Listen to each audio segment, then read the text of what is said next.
Assalamualaikum warahmatullahi wabarakatuh.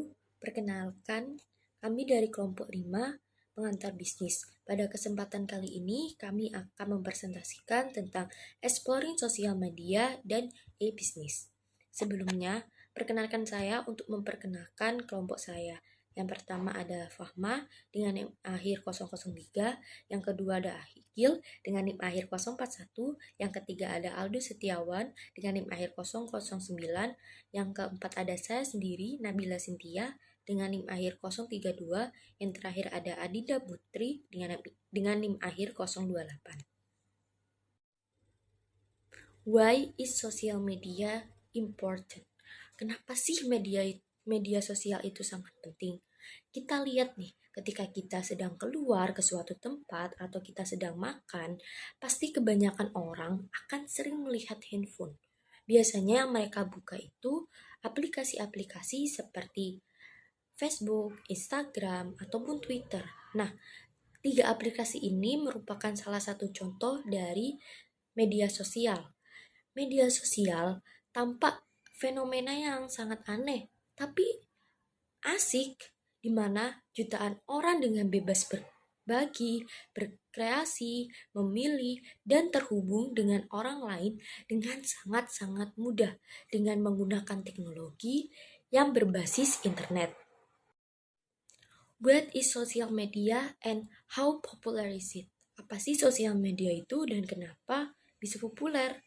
Sosial media atau biasa kita sering bilang medsos merupakan tempat interaksi online yang memungkinkan orang dan bisnis untuk berkomunikasi dan berbagi ide, informasi pribadi, dan informasi tentang produk dan layanan.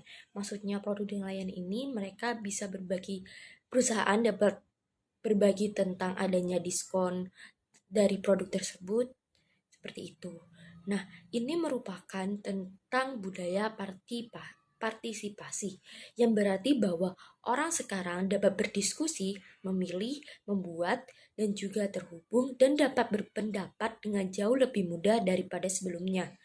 Contohnya, Anda memposting rencana Anda untuk perjalanan akhir pekan di Facebook, ataupun Anda dapat berdiskusi tentang segala hal dengan pengikut Anda melalui story Instagram.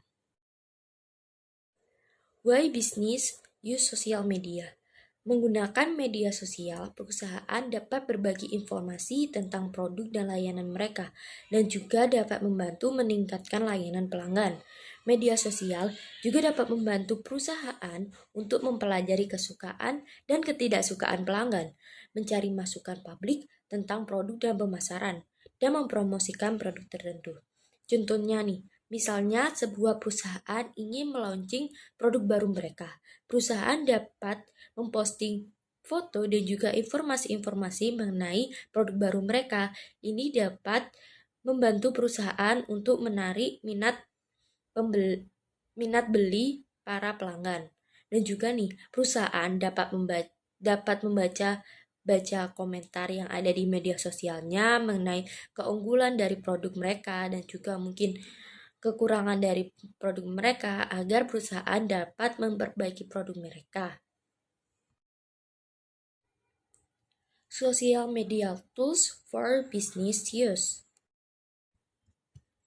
Perusahaan menggunakan media sosial karena memungkinkan perusahaan untuk yang pertama nih, terhubung dengan pelanggan dan pemangku kepentingannya. Yang kedua, menyediakan cara lain untuk layanan pelanggan. Yang ketiga, memberikan informasi yang berharga bagi pelanggan. Yang keempat, melibatkan pelanggan dalam mengembangkan dan formulasi produk. Misalnya, situs media sosial memungkinkan sebuah perusahaan untuk membuat dan berbagi informasi tentang produk dan layanan mereka melalui blog, video, dan juga foto. Business use of blogs. Untuk bisnis, blog telah menjadi salah satu alat yang paling banyak digunakan untuk penggunaan media sosial yang efektif. Blog merupakan salah satu situs web media sosial yang memungkinkan perusahaan membagikan informasi untuk meningkatkan pengetahuan pelanggan tentang produk dan layanannya, serta membangun kepercayaan. Blog juga efektif untuk mengembangkan hubungan yang lebih baik dengan pelanggan, menarik pelanggan baru, bercerita tentang produk atau layanan perusahaan, dan juga menyediakan forum aktif atau menguji ide baru. Foto, video, and podcast. Sebelumnya, berpartisipasi dalam berbagai media, manajer dan karyawan harus mempertimbangkan 3 faktor berikut. Yang pertama, siapa yang akan membuat foto, video, dan juga podcast yang akan digunakan. Yang kedua, bagaimana konten akan didistribusikan ke bisnis dan pelanggan yang berminat. Yang ketiga, berapa biaya untuk membuat dan mendistribusikan materi tersebut.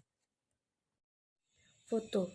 Foto merupakan salah satu metode bagi perusahaan untuk menceritakan kisah yang menarik tentang produk atau layanannya melalui postingan di situs web perusahaan ataupun di situs media sosial perusahaan.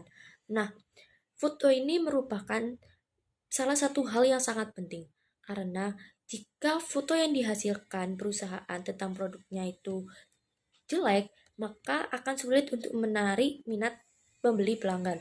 Namun sebaliknya, jika foto yang dihasilkan perusahaan tersebut bagus dan juga menarik, itu akan membantu menarik minat pembeli pelanggan. Video juga mendapatkan popularitas karena kemampuannya untuk bercerita. Perusahaan hiburan, misalnya sekarang nih secara tradisional menggunakan YouTube sebagai cara untuk menampilkan cuplikan film. Untuk perusahaan, video ini dapat dijadikan sebuah advertising melalui berbagai media sosial dan berbagai platform seperti YouTube, ataupun dapat juga diunggah melalui iklan-iklan di televisi. Ini juga akan membantu menarik minat pelanggan. Podcast. Pada akhir-akhir ini, podcast sangatlah populer.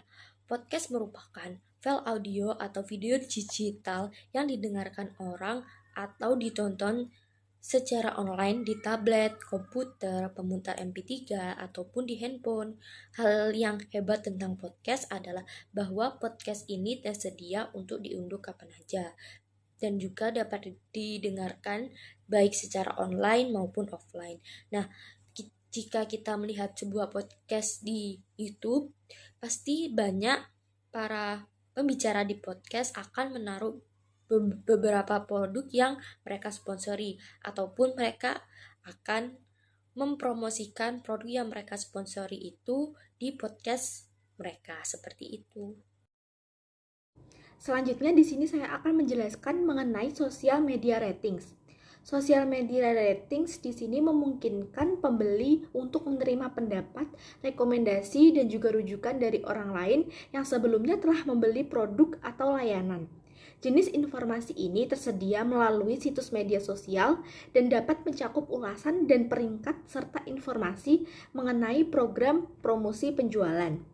Situs untuk peringkat dan ulasan didasarkan pada gagasan bahwa konsumen lebih mempercayai pendapat orang lain ketika menyangkut pembelian produk dan layanan.